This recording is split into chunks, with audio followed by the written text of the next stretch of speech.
Hello and welcome to ELT Cast, an educational podcast making teaching and learning more transparent. My name is Benjamin Stewart at benjaminlstewart.net. Today is January 2nd, 2023. And in this episode 114, we'll talk about, or I'll share, a recent speaking activity that I assigned to English language learners at a B1 to B2 English proficiency level. But before I get into today's topic, if you have any thoughts, insights, or would like to share any of your experiences, feel free to reach out to me at my Twitter handle at BNLEEZ. Today I want to share with you a recent recording I shared with my English language learners who are taking a Communicative Abilities in English course. And the purpose of this assignment, it's a speaking activity where they are free to choose the topic. They're free to choose the purpose of the talk. They are encouraged to think about and reflect on an actual situation, a real-life situation where they might have to give this talk. A lot of times this will also include the existence of some kind of issue or problem that is also part of maybe the reason for giving the talk. So they're asked to consider some kind of context that would be applicable to this kind of talk that they are creating. And they're also given the choice of subtopics and make decisions about the overall organization. Now, the way I presented this to students was through RemNote, and I basically provided the detailed instructions in the order that I would like for them to complete the task. So I provided those instructions in text form and then basically created a video where I explained these instructions. So I'll include the link to the video of this same talk, but I'll share with you now the actual instructions that I provide students. Again, if you have any similar experiences or want to provide any feedback, feel free to reach out to me at my Twitter handle at BNLEEZ. So, without further ado, here are the instructions to this assignment. For those of you who are taking the makeup course in Communicative Abilities in English 1, I'd like to give an overview of the instructions for the assignment for Module 2. I've listed the instructions here step by step, the order in which I think I would try to complete the assignment. And I want to go over those with you here today, even though they are listed here in text form. I want to explain each of these for completing the assignment that will be due January 6th, 2023. All right, so the first thing I would do is to choose a topic from Unit 2 from the syllabus. It could be something related to environmental concerns, social issues, anything that you have an interest in. You can choose a topic based on what's listed there in the syllabus. Try to consider a real-life situation where you might be asked to share your ideas or point of view. So this is going to be very important when it comes to presenting your final presentation, thinking of a situation where you might have to present these ideas. Try to think of a purpose or a reason for having to give this presentation. Create a Word document in Teams. So if you go to Curso de Nivelación in Microsoft Teams, under Files, Week 2, you'll see a folder called Presentation Notes. This is the folder that I would use to create your own Word document, making sure that you rename the document using your complete name. In this Word document, create a list of 15 to 20 keywords related to your topic. This is a brainstorming activity. Try to think of it as a word association. There are no incorrect terms at this point. You're still brainstorming and thinking about any kind of word or phrase that relates to your chosen topic. I would list those 10 to 15 keywords in your Word document. Once you've completed the brainstorming activity, then begin reading any text or watching videos from reliable sources or from reliable individuals that relate to your chosen topic. Now, these don't have to necessarily be primary research articles like what we generally stick to when we write an essay, but they should be from a reliable source. So I still would avoid any .com websites, But if you find educational websites or any websites from individuals that are accomplished in their chosen field, that are experts, that you would consider experts in the chosen field, then this could be possible sources of information that you could draw on as you're becoming more familiar with your chosen topic. Try to avoid maybe YouTubers or anybody online that would not be considered necessarily a chosen topic in their field. The next point, as you gather information, begin drafting an outline. Now, the outline should include 3 levels of headings. And use Microsoft Word, the default font styles for creating your creating your outline. Let me give you an example here. If I open up a new document in Microsoft Word, so basically I would use the outline feature. So use the heading. So this would be a level 1 heading. This would be a level 2 heading.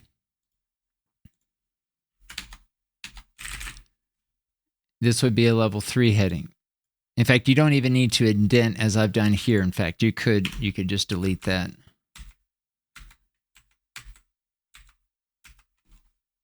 Let me make sure that this third level, this would be a level 3 heading. Just want to double check. Okay, so these would be 3 different levels.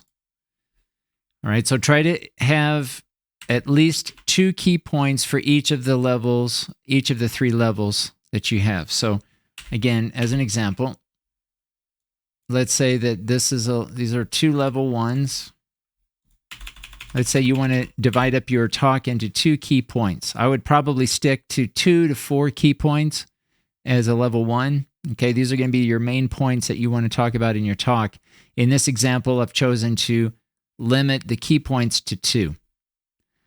Now, within these 2 key points, I can have a level 2 heading. And if you want, sometimes it helps. I like using the navigation pane because if you set up your headings as I've done here, then you can see these levels in the navigation pane. So this is a level 2, this is level 3. So we need to have at least 2 level 2s. So again, I'll choose a level 2 heading for this example, and then you'll have your level 3.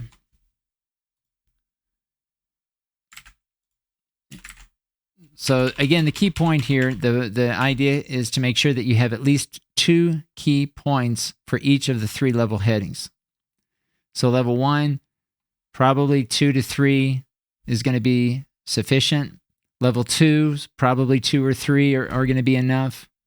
In your level 3, anywhere from 2 to 3 is probably enough to include in your 15-minute talk. All right, so this is how I would organize your outline, thinking in terms of levels, thinking in terms of your key points that fall within perhaps other key points. We want to extend each time you go from level 1 to level 2 from level 2 to level 3, you're getting more specific. And that's the key idea here when drafting your outline, is to extend your ideas to include details. And those details should fall within other general topics. Okay, and this is how we can see those. We can see that hierarchy, basically, creating a Word document in this way. All right, so as you're creating your outline, and here it says read text and watch videos. Okay, that's relevant to your chosen topic. Now, as you're drafting your outline, make sure that you include citations anytime you have keywords or phrases that come from an outside source. So you want to include in your outline both original thoughts, original ideas, and then you want to include citations anytime that you include words or phrases that are coming from an outside source. My suggestion would be to create original ideas for your level 1 and level 2 headings.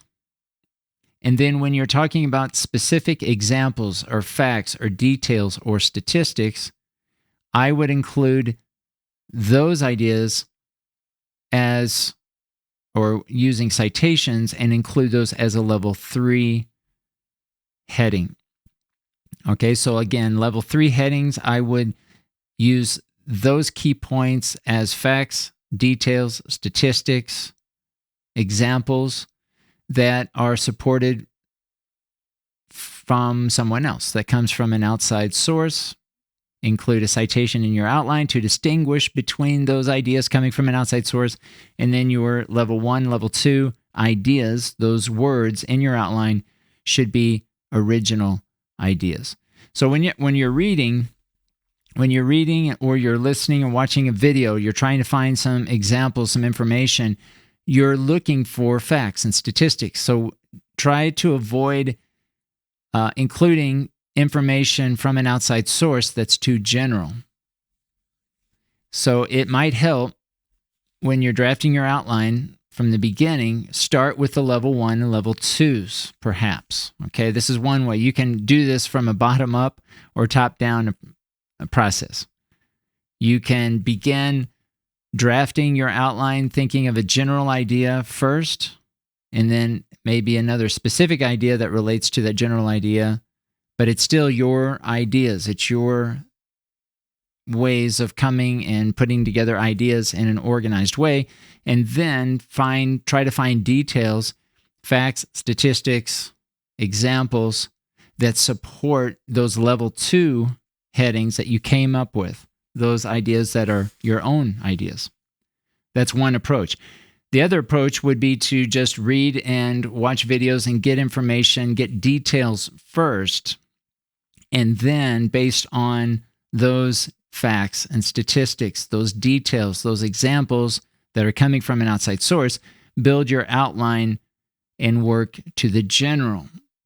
Start from the specific with those examples coming from an outside source, and then construct your outline with using level 2 and level 3 headings that are more general in nature but are your own ideas. You would basically be categorizing those ideas that you got from, let's say, readings or videos or audio, maybe podcasts.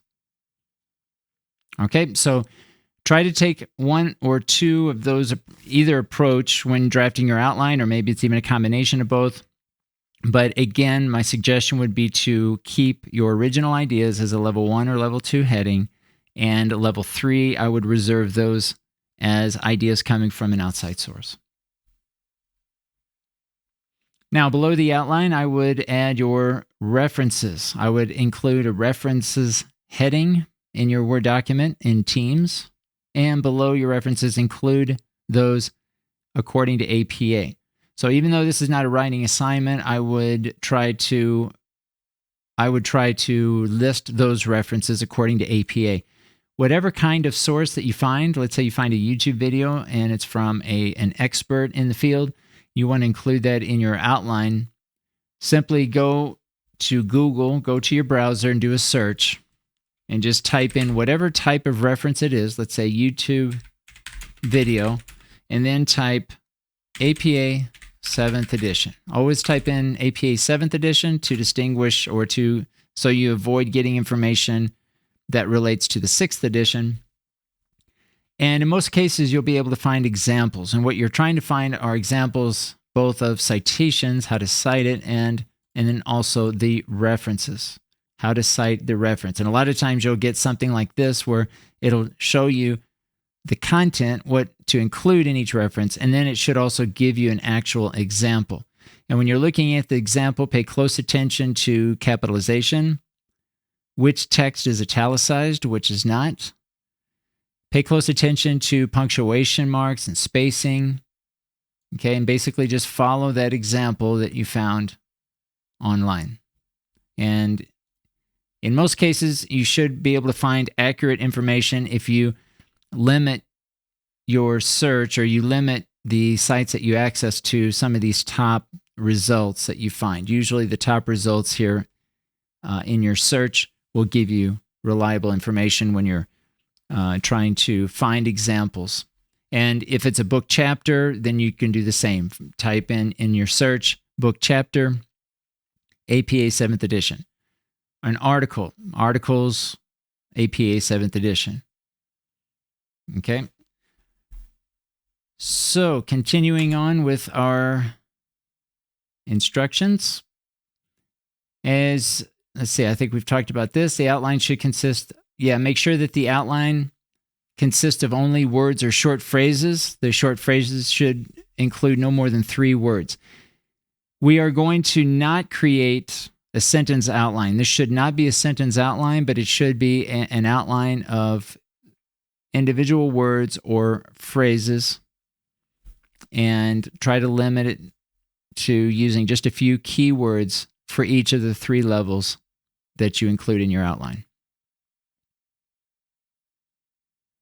Okay, we have I mentioned the references below the outline. Once you have created your brainstorming list and outline, practice delivering your talk based on the outline.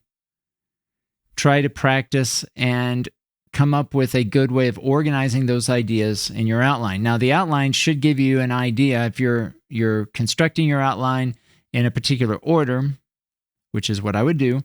When you're practicing, you might decide that either something doesn't fit, or maybe you've timed yourself and you either need more information or maybe you have too much information. So it's very possible that as you are practicing the delivery of your talk, you decide that your outline needs to change. You either need to add information or remove information, or maybe even need to reorder some aspect of your outline. So that practice is not only just to practice delivering or to practice speaking, but it's actually also to practice the information so that whatever you have included in your outline fits nicely into that 15-minute time frame. When you create your 15-minute video of your presentation, consider the following. Try to begin with an introduction. Now, your introduction, I would try to introduce yourself, state the purpose of your talk, consider the target audience. To whom are you speaking? And that will probably also be included in your introduction. So again, this goes back to what I mentioned earlier. When you are thinking about your topic, think of a real-life situation where you would be asked to deliver this talk. And in your introduction, take that into consideration. Include a hook in your introduction, maybe provide some background information and try to state some kind of thesis or key idea or point of view of your talk. This is all to be included in the introduction. That should last no more than 2 minutes. Okay, so again, it's brief, but it's important. If you have a hook, you could include a famous quote. You could include a deep thinking or essential question. It could be maybe even an important fact or statistic, something that maybe will surprise the audience to get their attention. This is a good way to include or to begin your introduction, to begin your talk.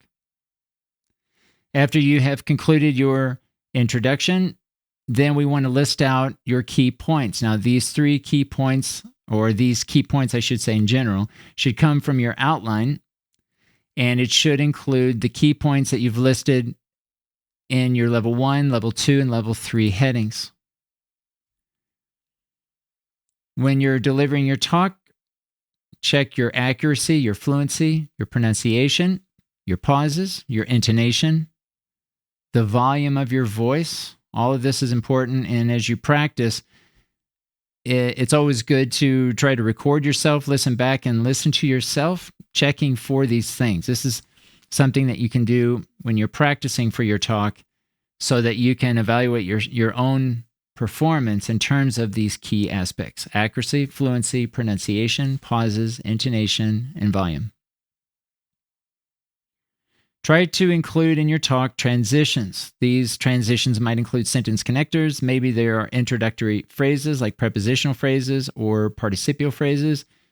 Maybe it's just beginning an idea with some kind of subordinating conjunction. beginning with a subordinating clause. But try to connect your ideas, maybe even pronouns. Direct repetition also is a good way to make sure that ideas are connecting to each other so that there is some kind of flow from one idea to the next. When you are ready to conclude your talk, right, your conclusion should last no more than 1 minute. I would restate your thesis statement or the key point of your talk and state any implications. What does this mean? What's the bigger picture? Think of those questions as to what you might include in your conclusion, and then try to finish with some kind of closing statement. Now, your talk should be, even though I suggest that you practice the talk and you go over the talk, you want to avoid reading any text, any sentences, any complete sentences, unless it's a hook at the beginning of your talk or maybe a closing statement at the beginning. If you're bringing in information or ideas or concepts from outside sources, then those should all be in your own words. And you do want to mention the person or organization. You want to, because this is not a written text, we need to know when you're delivering your talk which ideas are your own and which ideas are coming from an outside source.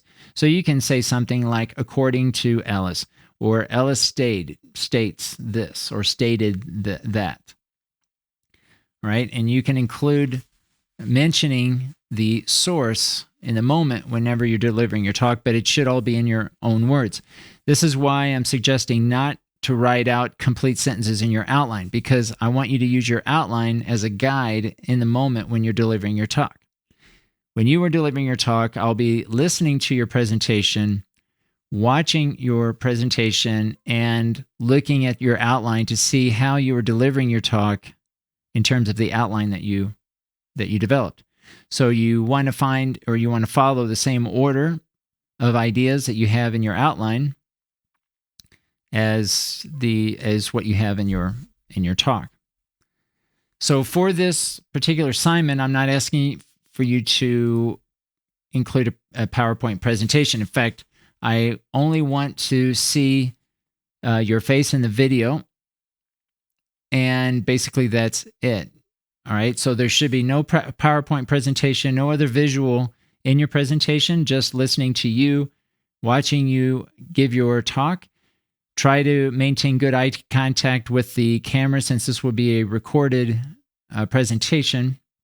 The eye contact with the audience will actually be your contact, the eye contact that you maintain to the camera. All right, so again, I would practice so that you feel comfortable, maybe even practice recording yourself to see how you are maintaining eye contact with the camera. Sometimes it can be difficult if you're not used to giving long stretches of presentation or long stretches of speech to someone where you're asked to create a video where you have to look at the webcam. So practice until you feel comfortable delivering your ideas, but not reading long strings of text. And what I mean by long strings of text, basically avoid reading complete sentences. Again, the exception would be a hook at the beginning of your talk and a closing statement to conclude your talk. Once you've created your video presentation, include the link in Teams. You can post it in Microsoft Teams, and I would also copy and paste the link into the Word document that you used to develop your brainstorming list and your outline, along with your references. All right, so basically these are the instructions for the assignment for Module 2. I would ask that you complete this assignment by January 6th, 2023. If you do have any questions or you need further clarification, make sure you're reaching out to me in Microsoft Teams. You've been listening to ELT Cast, an educational podcast making English language teaching and learning more transparent. My name is Benjamin Stewart at benjaminlstewart.net. Thanks for listening.